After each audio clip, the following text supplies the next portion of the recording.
Hello, all, and happy Thursday. I am Karen Dubin, and I will be reading for you as an ongoing, as we're reading together, Carl Rogers on Becoming a Person, a Therapist's View of Psychotherapy.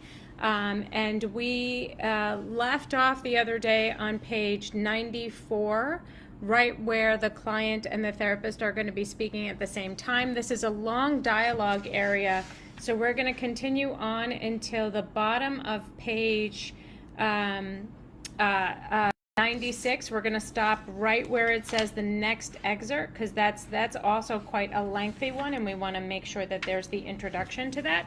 So that's what we're gonna do today. And I look forward to continuing and reading with you. So here we go. Client speaking at the same time.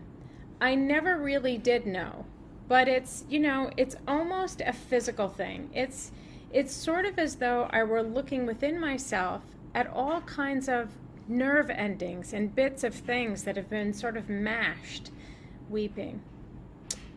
Therapist, as though some of the most delicate aspects of you physically almost have been crushed or hurt.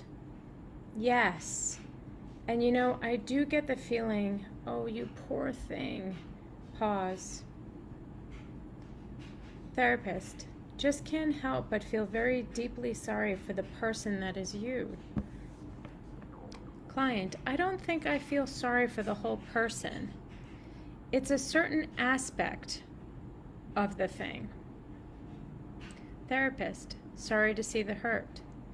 Client, yeah. Client. And then, of course, there's this damn bitterness that I want to get rid of. It gets me into trouble. It's because it's a tricky thing. It tricks me. Therapist, feel as though that bitterness is something you'd like to be rid of because it doesn't do right by you. Client weeps, and there's a long pause. I don't know. It seems to me that I'm right in feeling what in the world, it seems to me that I'm right in feeling what in the world good would it do to term this thing guilt, to chase down things that would give me an interesting case history, shall we say.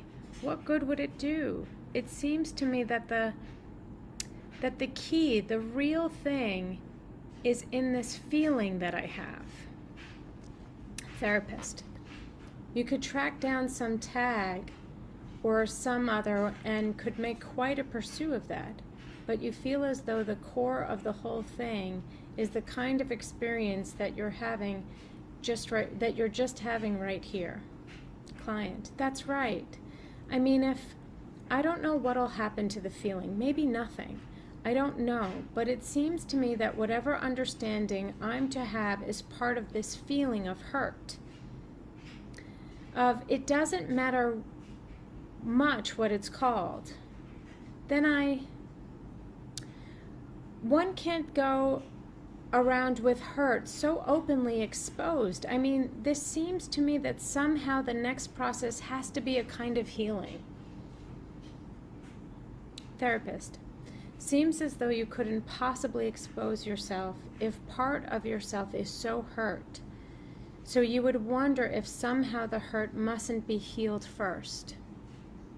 Client, and yet, it's a funny thing.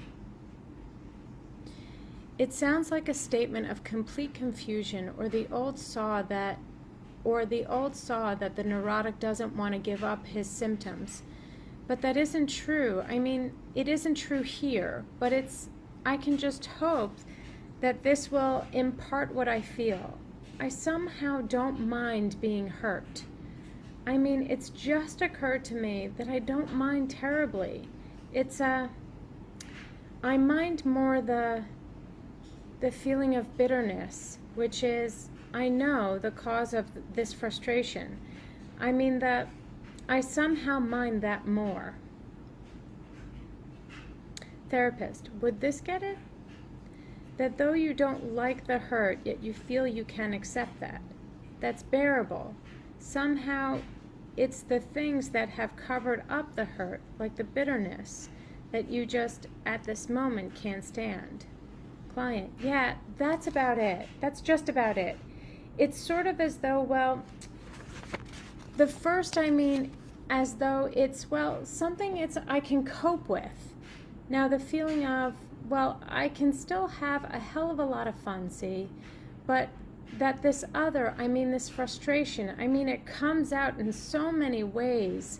I'm beginning to realize, you see, just this kind of thing.